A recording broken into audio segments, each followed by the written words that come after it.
They said a woman shouldn't winter alone, not out where the wind scrapes the cabin like a claw. Not with her husband 2 years dead and no kin within 50 miles. But they also said Caroline Bell didn't quite feel things like other women, and maybe that was why God hadn't given her children. She'd heard it once in the dry goods store. They said it loud enough. Snow had fallen all morning, thick, steady, silent as breath. It blanketed the world in such a hush, even the horses hadn't stirred. Caroline had spent the afternoon by the hearth, mending the elbow of her late husband's coat, the heavy wool still carrying the scent of wood smoke and dried sage. It wasn't for herself, nor for any visitor. Just something to keep her fingers moving so they didn't curl inward from the quiet. Then the knock came. Not on the door. It was softer. Heavier. A thud more than a knock. Like something had fallen. She stood. Listened. Waited. The wind howled once and then settled again into breathless stillness. She walked toward the window, brushed aside the quilted curtain, and saw only white. Until it moved. A dark shape slumped just beyond the woodshed, half covered in snow, like it had been crawling. A man. Or something once shaped like one. She didn't think. She just moved. The cold nearly cracked her ribs when she opened the door. She bundled herself fast, boots and scarf, and trudged through the snow, each step vanishing behind her like a forgotten promise. When she reached him, she dropped to her knees. He was bleeding from the side. His skin was copper-toned, almost gray with frostbite. His lips were blue. Braids matted with ice.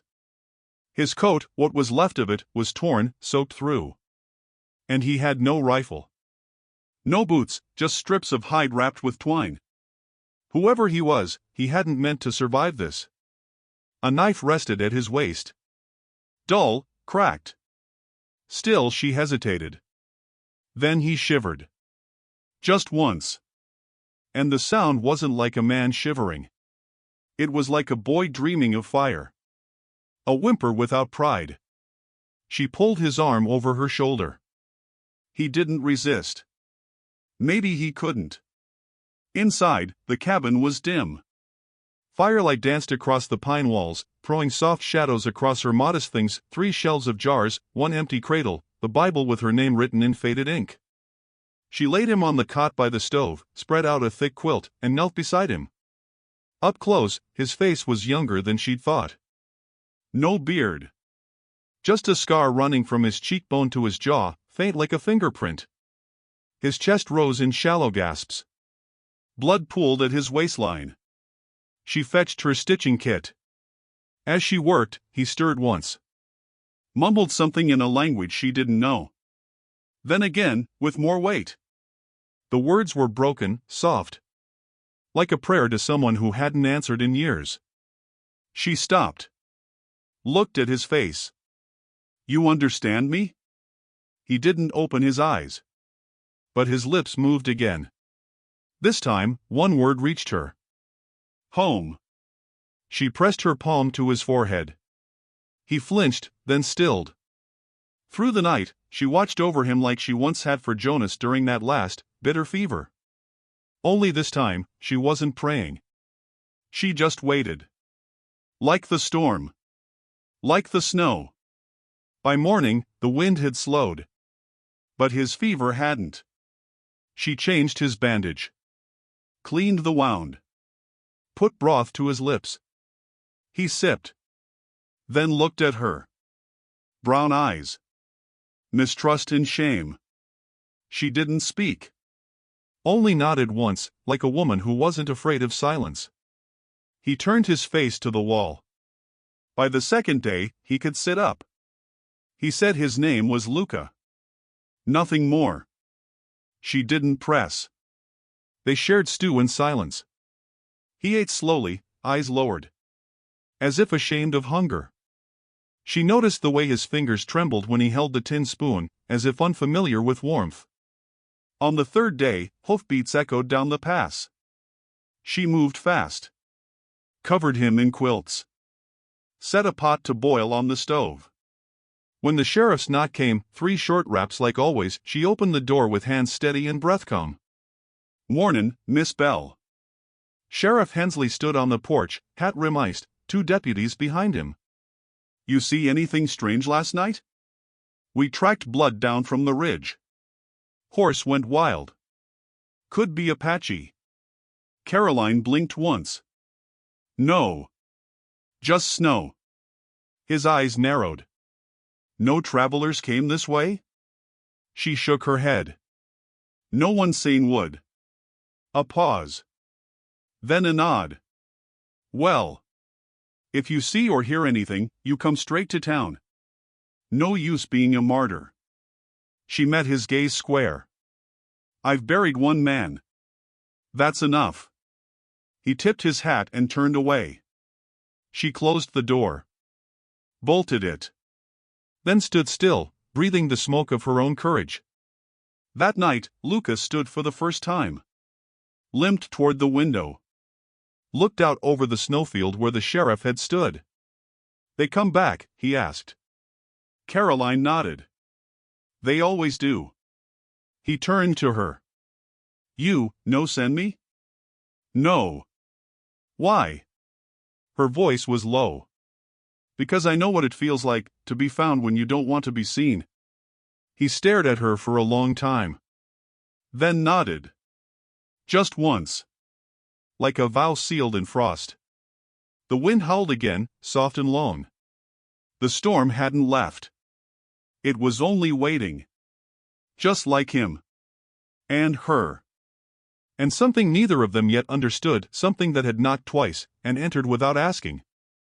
The days didn't pass so much as unfold, like damp parchment drying by firelight, slow, curling at the edges, each one marked by a silence too thick to name. Lucas stayed in the cabin. He never crossed her threshold without permission. Caroline noticed that first. He rose early and sat near the hearth, rubbing his leg like it still held the storm inside. His eyes traced the shadows on her walls, but never rested long on her. He didn't ask for anything, not even pain relief. He wore her late husband's coat as if it didn't belong to anyone, not even him. And in a way, it didn't. Nothing truly belonged to anyone anymore, not names, not land, not warmth. Caroline boiled water. Fed him bread dipped in broth. When she sat across from him, he kept his gaze low, like a man who'd once stared too long at something holy and been punished for it. They spoke little, but gestures grew into something almost fluent. He pointed to the stove, tapped his fingers in a rhythm asking if he could stoke the fire. She nodded. He held up a cracked mug and touched his lips, asking if it was all right to drink. She nodded again. Every nod felt like a stitch, threading something invisible between them. On the 4th morning, he tried to help more. She caught him lifting firewood with one arm and limping outside. She followed and took the rest from his arms. His breath came hard through clenched teeth. She didn't scold him. Just brushed snow from his shoulder and turned back toward the cabin. Later, he found a loose hinge on the storeroom door and fixed it without a word. That night, as snow whispered against the window panes, Caroline sat near the cradle, the one Jonas had built, never used. She rubbed her thumb across the carved initials he'd etched into the edge, their shared dream now a hollow space filled with dried lavender and a single woolen sock too small for any child. She didn't hear Luca move. But suddenly he stood in the doorway, holding something in his hand. A small wooden carving. A hawk, its wings curled mid-flight. He placed it on the table gently, without explanation. She looked at him. "You made that?" He hesitated, then nodded. "From your woodpile." She didn't answer. Only ran her fingers along the wings. One edge was chipped, just a little. "It's beautiful," she said, and she meant it. He didn't smile. But his shoulders softened. The silence between them wasn't absence. It was presence in disguise. The next day she went into town. Snow had let up, but frost clung to every railing and roof. She hitched her mare and walked through the main street with her scarf wrapped high. Still, the glances came. Slanted and subtle. Like wind sneaking under a doorframe. At the mercantile, she picked up flour and oil. Martha Judd, with her apron dusted in cornstarch and gossip, sidled up beside her at the counter. "You still living alone, Miss Bell?" Martha asked with that syrupy tilt to her voice that always made lies sound like lullabies. Caroline counted her coins slowly. "I am." Martha gave a tight-lipped smile. "Strange, isn't it? Folks been hearing strange noises from the ridge. Some say they seen smoke from your chimney most nights." "I light a fire," Caroline said, "so I don't freeze." Martha laughed. "Oh, don't take me wrong, dear. We all admire your fortitude. But it ain't womanly, is it? Not after losing Jonas so sudden." Caroline met her eyes, calm as pond water just before the stone hits. "Jonas died 2 years ago. I think the snow's forgiven me for surviving." She turned and left before Martha could reply. Back home, the cabin was warmer than she'd left it. Luca had lit every lantern. The smell of something roasting filled the air. He'd cooked. She blinked at the pot. Elk stew, likely. Wild onions. The meat was lean, sliced thin, and set neatly beside slices of cornbread she hadn't made. "You cook?" she asked, surprised. His voice came, quiet but firm. "I watched." She sat across from him. They ate together. He reached carefully for the ladle, then paused. "May I?" The words caught her. His voice wasn't soft by nature, it was softened by decision. "Yes," she said. "Thank you." After supper, she stood by the window, her hand resting on the sill. "Why were you alone?" she asked without turning. He didn't answer right away. "I left," he said. "The others went one way. I didn't." "Why?" A long pause. Then, "Too much blood. Too many wrong hills. I don't know if I was right or just alive." His words hung in the air, unfinished. She looked at him. "Do they want you dead?" His eyes didn't flinch. "Some of them." She nodded slowly. "You're not the only one who left something behind."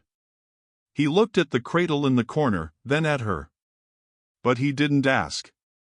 The next morning, she showed him how to fix the fence. He watched first. Then took the hammer. His fingers were strong but cautious. He worked like someone who didn't trust ease, who expected everything to break again. At midday, they sat on the porch. Luca drank water, his fingers trembling less now.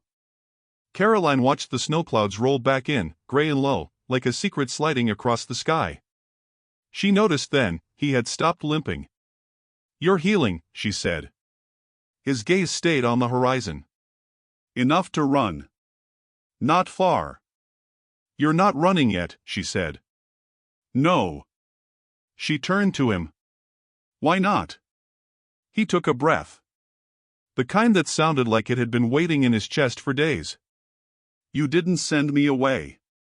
It wasn't gratitude. It was a confession. She nodded once. "You weren't supposed to speak, you know. I thought we'd just share space. Nothing else." He smiled, faint and crooked. "Sometimes space talks too loud." That night, she heard an owl in the rafters. Luca whittled quietly at the table. Another bird taking shape beneath his blade. The fire crackled. Wind scraped the corners of the window again. Neither of them said it aloud, but the truth had already passed between them like smoke. This wasn't survival anymore. It was the slow beginning of something more dangerous. Something like trust. Some mornings, Caroline woke before the light reached the frost-rimmed window. The kind of dark that whispered rather than shouted. In that hush, she could almost pretend she was alone again. But then she'd hear it, the soft scrape of the broom across the pine floor, steady, reverent, like someone sweeping a church. Luca never touched her things. Not the cupboard where she kept her husband's Bible. Not the sewing basket, not the cradle.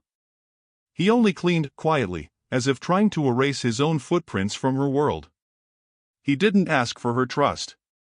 He made space for it. One morning, she found a folded cloth on the table. It had once been a flour sack, now embroidered with a hawk stitched in dark red thread. It was simple, a little uneven, but the bird was unmistakable. She ran her finger along the stitches, tracing each one like a path on a map. "You did this?" she asked, not expecting an answer. Luca nodded from where he sat on the floor, sharpening the handle of the broom. "Did someone teach you?" "My mother," he said softly. "Before the missions came." That was the first time he'd mentioned a past that reached back further than frostbite and fever. Caroline didn't press. She only folded the cloth carefully and placed it in her drawer, where she kept things she couldn't bear to throw away but wasn't ready to look at again. Later that week, she rode to town. Luca stayed behind. She hadn't asked him to. He simply understood. The trail was muddied by thaw, the snow giving way to brown slush and hoof-carved ruts. When she entered the mercantile, she felt the quiet before she heard it. Two women near the counter went still. Martha Judd turned, the lace of her collar stiff with starch and righteousness. "Well, Caroline Bell," she said, loud enough for the clerks to hear. "Your cheeks look a little more colored these days." Caroline didn't answer. "You been sleeping better?" Martha asked, tilting her head. "Folks say warmth helps. Even stolen warmth." The insult sat in the air like coal smoke. Caroline didn't flinch. "I'm sleeping just fine, thank you," she said. "What I'm not doing is asking permission to breathe." Martha's eyes narrowed. "You know what they used to do to women who hid things in their homes?" Caroline didn't look away. "They used to call them wives. Now they just call them wicked." She paid in silence and left. But her breath caught as she stepped back into the cold. Something had shifted. On the ride back, her thoughts stirred like dust in a hayloft. Luca hadn't done anything wrong. Yet his presence painted a target across her back. The town wouldn't tolerate a woman deciding who she could warm or feed or protect. When she reached the cabin, Luca was outside, carrying wood to the shed. He saw her face and paused. "Bad?" he asked. "They know," she said. He nodded once, slowly, like he'd expected that. Like he'd always known the kindness of a woman would come at its own price. That night, they sat by the fire. He carved a second bird. She peeled apples, slicing them into thin curls. After a long silence, he spoke. "You could send me away. Now. While you still have choice." She looked up. "Would you go?" His fingers paused. "If you asked." Her hands stilled on the knife. "And if I didn't ask?" He stared at the fire. "Then I would stay. But it would not be safe. Nothing here is." A long silence. Then, "People like Martha Judd think women like me are made of something fragile," she said. "But I was forged in rooms colder than this." He nodded. "And I have never been wanted where I wasn't feared first." Their eyes met. The fire crackled. Outside, snow began to fall again, soft and slow as memory. In the days that followed, Luca avoided the windows. He stayed inside, cleaned more than necessary. He whittled. He helped mend the roof with branches and wire. He fixed the torn hem of her coat when she left it by the fire. But every act carried a quiet apology. A man trespassing not on land, but on grief. Caroline watched him sweep. Always with the same slow, rhythmic motion. He didn't even touch her bookshelf. Didn't look at the cradle. Just the broom. Always the broom. Until one day, he did touch something else. The photograph. Jonas Bell, in black coat and stiff collar, staring out from a tarnished frame. Caroline had set it on the mantel after the funeral and hadn't moved it since. Luca didn't pick it up. He just stared at it while dusting the edge of the hearth. His fingers brushed the corner of the frame, lingered a moment, then pulled away. "I'm not here to replace ghosts," he said quietly. She looked up from her stitching. He was a good man. But he never taught me how to stay alive after him. Lucas said nothing. But he seemed to understand that survival wasn't about food or firewood, it was about having someone to speak truth into the silence.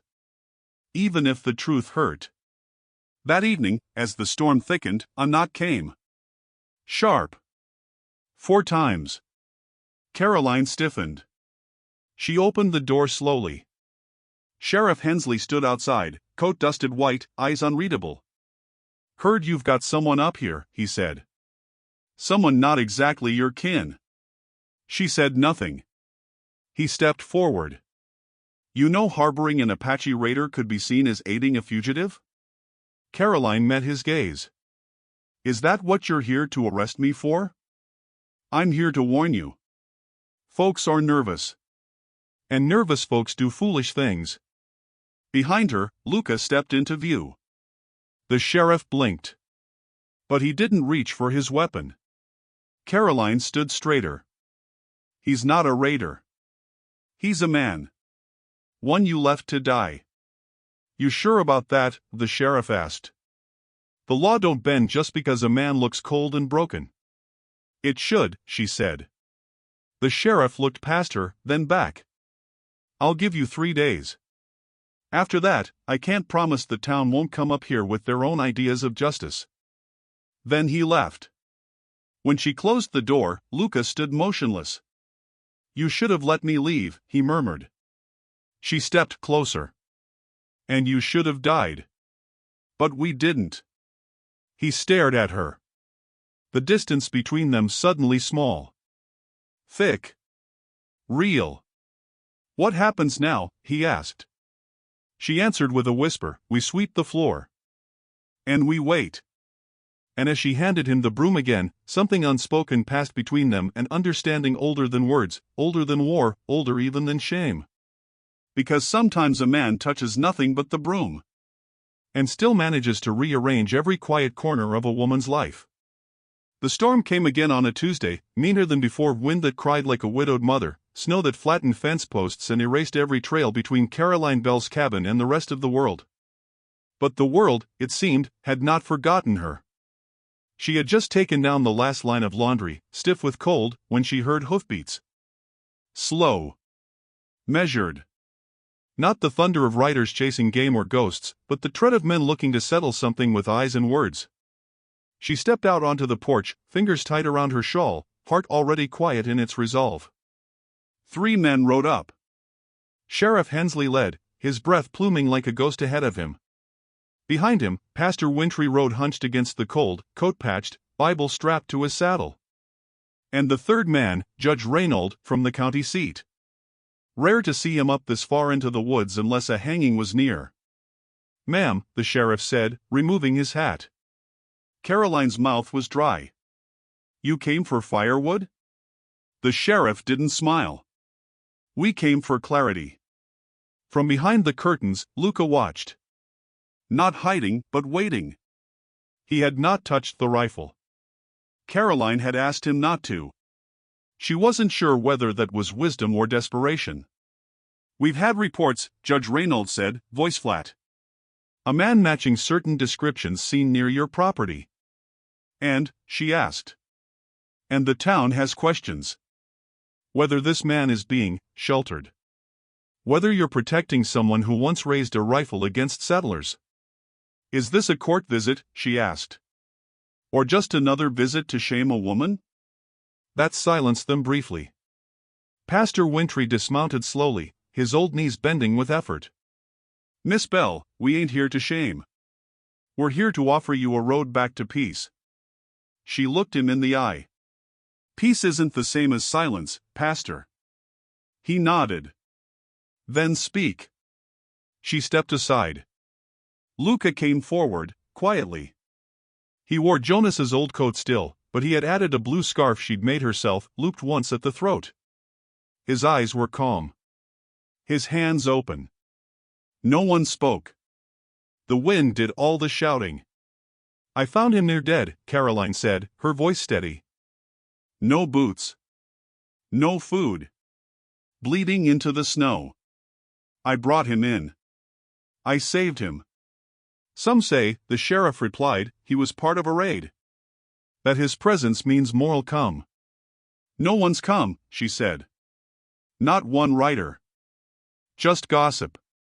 The judge's jaw tightened. He's Apache. He's a man, she said, who was shown mercy. If you want to punish that, say so plain. There was a pause. Then, soft as the first flake before a blizzard, Pastor Wintry spoke. If you two marry, no one can say you're harboring anyone. They'll say you're keeping a husband. The word struck the air like a stone in still water. Caroline blinked. Husband, Luca repeated, his accent stretching it soft. The sheriff nodded. It's not just for show. A wife has rights. And townsfolk know how to stop shouting when something's legal. You'd want me to marry to satisfy them, she asked. No, the pastor said. We'd want you to marry if it meant safety for both. Luca stepped forward. You don't have to. She looked at him. He didn't say more. Just stood, waiting. Not pleading. Not ashamed. Just ready to accept whatever dignity she granted him. She turned toward the pastor. If we agree, it's to end the talking. It's not a love story. Most good marriages don't begin with love, he said quietly. They begin with weathering something. The judge pulled a folded paper from his coat. If you consent, I'll put my signature to it. You'll be safe by law. He'll be your husband in name and right. She stared at the snow falling behind them, soft and thick like curtain lace. Then she said, do it. Luca didn't flinch. Inside, the fire crackled. Pastor stood before them. Luca and Caroline faced one another. She didn't wear a dress.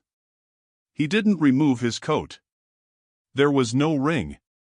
No flowers. But there was something solemn about it, something old and stripped bare. Like when two branches bend toward each other in the wind, not for beauty, but for survival.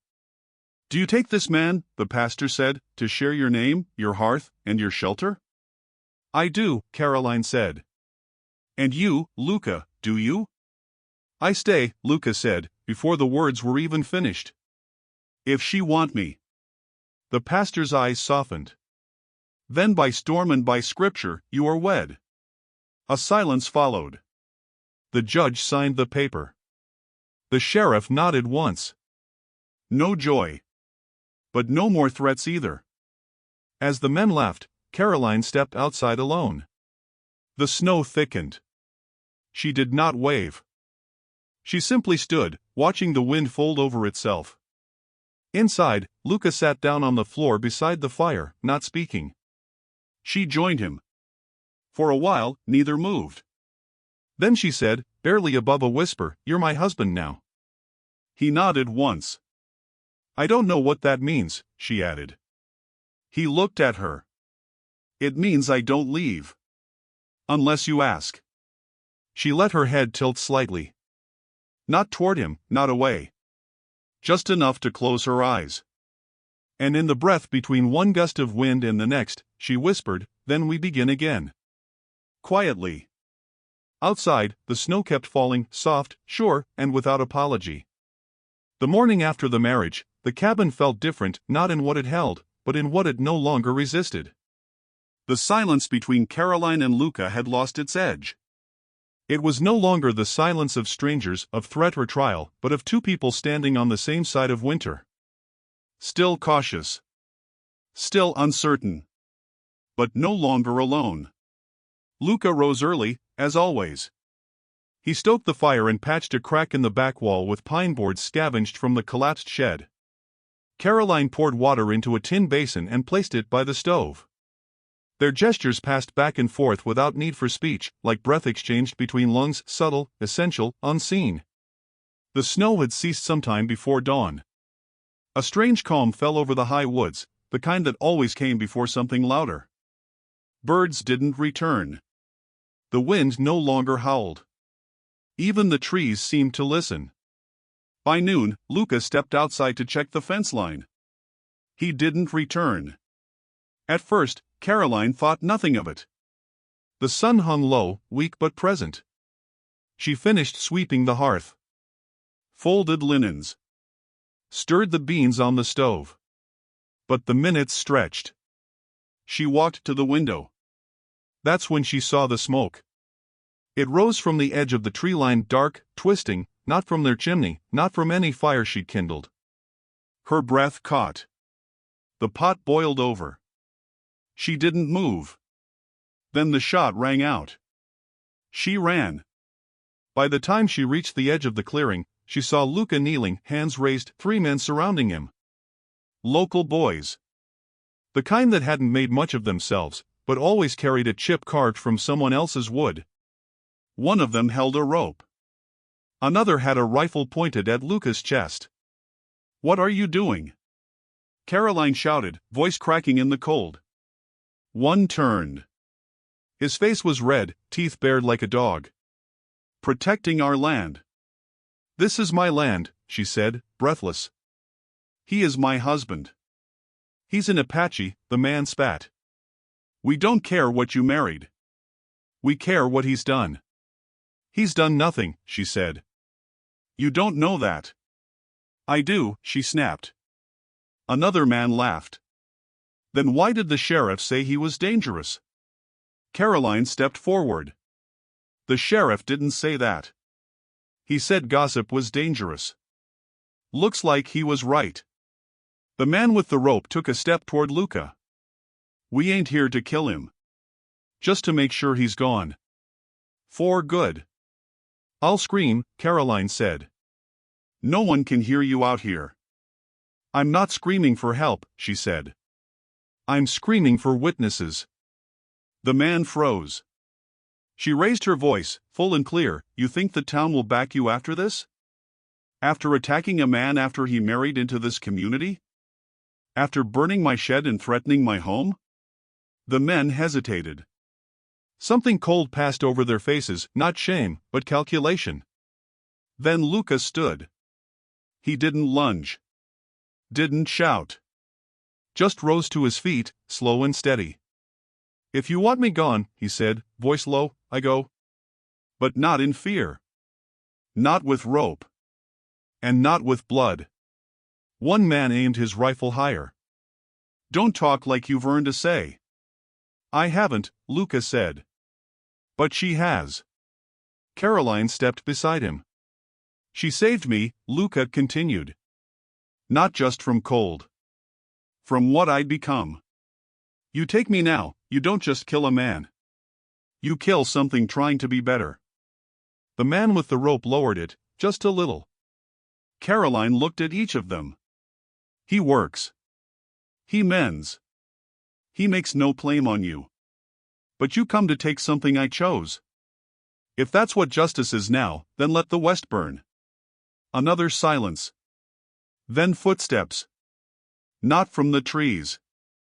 From behind. Sheriff Hensley. Riding slow, rifle resting across his saddle. "Boys," he said. "Put the rope down." One of the men stiffened.